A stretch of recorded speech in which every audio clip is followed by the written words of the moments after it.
तो ये हम करे थे m is equal to a b by d के बराबर। तो यहाँ पर हम a की वैल्यू डी आर पुट करेंगे, m is equal to a b by d. तो a की वैल्यू डी आर है, यहाँ पे पुट करेंगे m is equal to d r b d. तो ये कैंसिल होके बी आर आ जाएगा। तो m की वैल्यू क्या आ जाएगी, बी आर बन जाएगी। ठीक है, इसी तरह हम b की जगह पे डी एस पुट करेंगे तो ये वैल्यू ए एस आ जाएगी। तो यहाँ से आ गया a भी m को डिवाइड करता है, और ये बराबर पुट करेंगे तो यहाँ आ जाएगा b भी m को डिवाइड करता है। तो यहाँ से बनता है कि m इन दोनों का कॉमन मल्टीपल है बाय डेफिनेशन।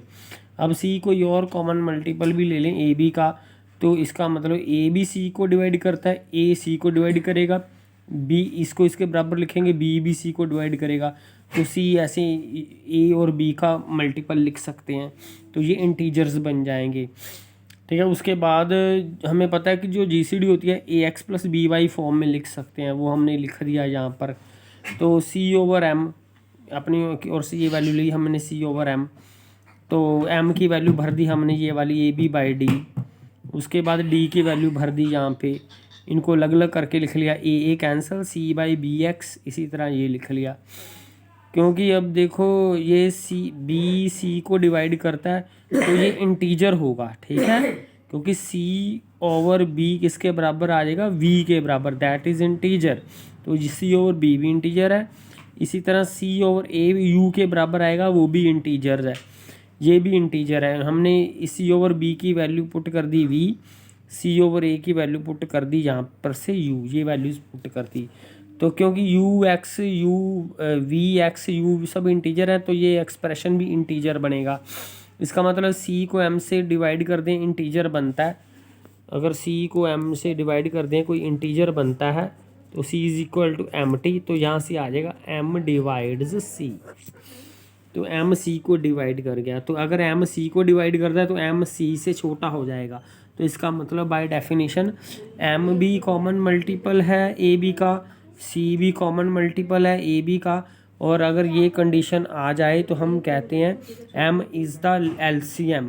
तो इसकी जगह पे हम m की जगह पे ये वैल्यू भर देंगे, तो यहाँ से हमारा ये आंसर आ जाएगा। ठीक है, फिर उसके बाद ये क्रोलरी है कि अगर GCD 1 होएगी तो ये इसके बराबर आ जाएगा। ठीक है, उसके बाद हमारे पास है नेक्स्ट रिमार्क्स हैं ये कि GCD की जो 2 नंबर के लिए GCD ली थी हम, उसको ज़्यादा नंबर्स के लिए भी इस डेफिनेशन को एक्सटेंड कर सकते हैं।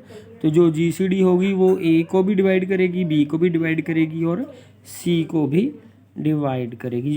तो इस तरह से हम इसको एक्सटेंड कर सकते हैं। ठीक है, इसी तरह जो LCM है, it is possible for 3 integers to be relatively prime as this. तो अगर ये रिलेटिवली प्राइम है पर ये आपस में कोई 2 नंबर लेंगे, वो रिलेटिवली प्राइम नहीं है। तो आप इसको रीड कर सकते हैं। उसके बाद हमारे पास आता है ये डायफोंटाइन इक्वेशन होती है A x plus B y is equal to C. तो ये डायफोंटाइन इक्वेशन है, कोई भी इक्वेशन इन 1 और more unknowns that is to be solved in integers, मतलब एक वेरिएबल में हो या 2 वेरिएबल में, पर उसके जो सोल्यूशन हमें इंटीजर्स में चाहिए। ठीक है, तो ये लीनियर डायफोंटाइन इक्वेशन है। ये 2 अननोन एक्स वाई में है, तो ये ए बी सी भी इंटीजर है और A and B are not both है 0। अगर दोनों ही 0 आ जाएंगे तो 0 इज इक्वल टू सी आ जाएगा, तो ये बात नहीं बनेगी। तो हमने इनके जो सोल्यूशंस हैं वो इंटीजर्स में निकालने हैं, दैट इज़ डायफोंटाइन इक्वेशन।